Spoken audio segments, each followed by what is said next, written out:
Hey everyone, how's it going? Jacque T. Morris here in Atlanta, Georgia. We are back to actually give you an update on the previous email that we wrote. Now, if you remember, we actually wrote the email live. It was totally off the cuff. We expressed and broke down how it is that you can write to people's feelings, how you can, essentially write to people's mindset, and the different things that you want to put in your emails that are essentially going to trigger people, number one, to open the email, number two, read and engage with the email by ultimately clicking and going over and taking a look at the offer. So I want to share with you, number one, what the results were when I first sent the email. Number two, what the results were on the broadcast. And then number three, what the overall results were as far as individuals that actually opened the email. Now, also, if you'll remember, I actually shared with you that your goal is a minimum of a 10% open rate, okay? And you also want a 10% click-through rate. If you're doing less than that, which sometimes I do, and sometimes I do significantly more, then obviously you want to look for ways that you can make improvement. Okay, so let's go ahead and take a look at the screen here. And as you can see, here's the email that we wrote on the 7th. It says, the subject line, do you have 1 minute? As I expressed in the live training, I said, hey, most people that's going to resonate with them. They're going to be like, hey, sure, yeah, cool, whatever. I got 1 minute. However, you see, this particular email went out to 6,300 individuals, right? But only 329 opened, okay?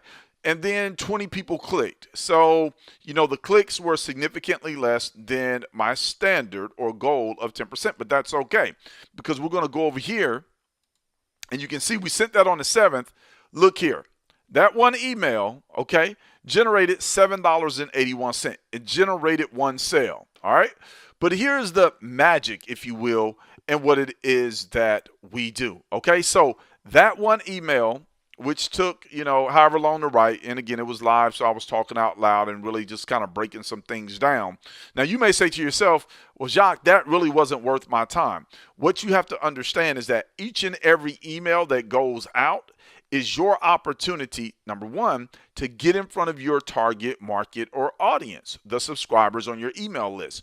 But then number two, each and every email that goes out is your opportunity to plant seeds. Some seeds grow immediately. Some seeds take time. Some seeds, guess what? Probably the overwhelming majority of them, they never will grow. But guess what? 100% of the seeds that you don't plant will not have the opportunity to grow. It just is what it is, all right? Now, that was in the evening, and ironically enough, it was at 11:17 p.m. Typically, I don't send emails out that late, like that's normally not the first email of the day. So 329 opens, cool, whatever. That was probably about 5%. Let me click on percent, and yep, that was 5%. But you know what? That's fine. Here's why. The very next day, at 3 o'clock in the afternoon, I sent out the exact same email, still with misspelled everything. And the only thing I did was change the title. See, here it was 6,317 subscribers, 329 open, all right? So then here, well, actually some opened after the fact, but here, the email went out to 6,029 subscribers. And again, I only changed the subject line. I said, did you get this last night? Okay. Another question. If somebody asks, did you get this last night? The first thought is, did I get what? You see this? Another 319 people opened the email. This time, 13 clicks. Okay. So again, not a lot of clicks, but we nearly got the same amount of opens, and guess how long it took us to actually write and send that email? Well, the email was already written. Only thing we did was change the subject line. That took all of maybe about 10 seconds, and then to go through and click save and send to the list, probably 60 seconds. So we'll just say it took 1 minute to send a rebroadcast email. However, I want you to notice these results. This was on the 8th, okay? Now let's go back here. And as you can see, this income, 1, 2, 3, 4, 5, 6 commissions or 6 sales were generated on the 8th for more than $100. Okay? So think about that for just a moment. If at first you don't succeed, just try again, okay? And then go from a different angle. Now, I want to go one step further. The same email, okay, was sent out again later on the 8th, about 5 hours later. And it says, this won't take long, I promise. Again, just simply change up the heading or the subject line, and we got another 167 opens. So I want to show you the total opens, okay? So we got 329, 319, and 167. Let's add those up. 329 plus 319 plus 167, okay? A total of 815. Now imagine if I didn't rebroadcast. That would mean that only 329 people will have seen or opened that email. I was able to add almost an additional 500 sets of eyeballs, get that much more exposure by simply doing a rebroadcast, meaning the email didn't go out to people that already opened it. It went out to people that had not opened that particular email. So again, 815 exposures, most definitely. But now let's do this. Divide it by 6,317 because that was our original number. 6,317. There's my open rate, 12.9. So basically 13%. So I went from, on the very first email, roughly about a 5.2% open rate to a 12.9 simply by doing 2 rebroadcasts that literally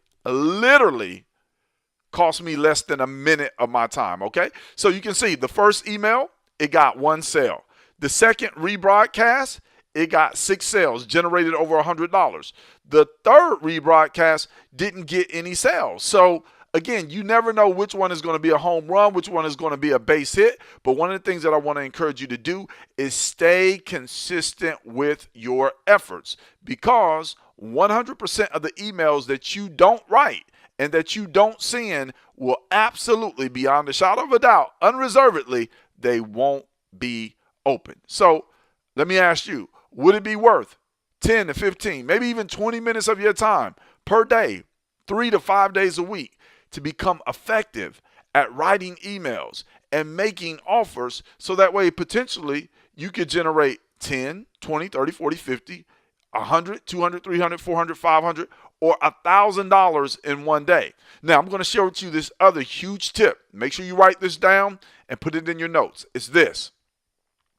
It takes the same amount of time to send an offer that's a low ticket amount as it does in high ticket amount. Jacque, what are you saying? Listen, it takes the same amount of time to write the email. It doesn't matter what the offer is. It doesn't matter how much the offer costs. So I'm sharing that with you because I want you to understand you can send offers that are $100, like literally the initial front end offer on this particular product is $9.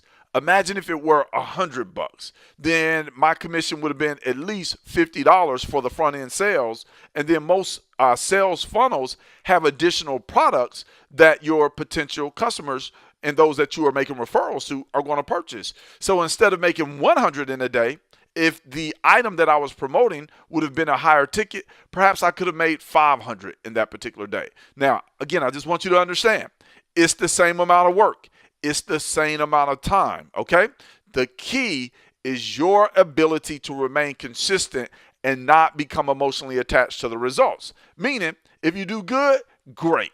If you don't do so good, great. Why? Because the overwhelming majority of individuals will not take the action. And even for those that do take the action, they will absolutely not remain consistent. So again, I'm Jacque T. Morris here in Atlanta, Georgia, just showing you in person exactly what it is that I do in my business to produce results on a consistent basis, and you can do the same thing.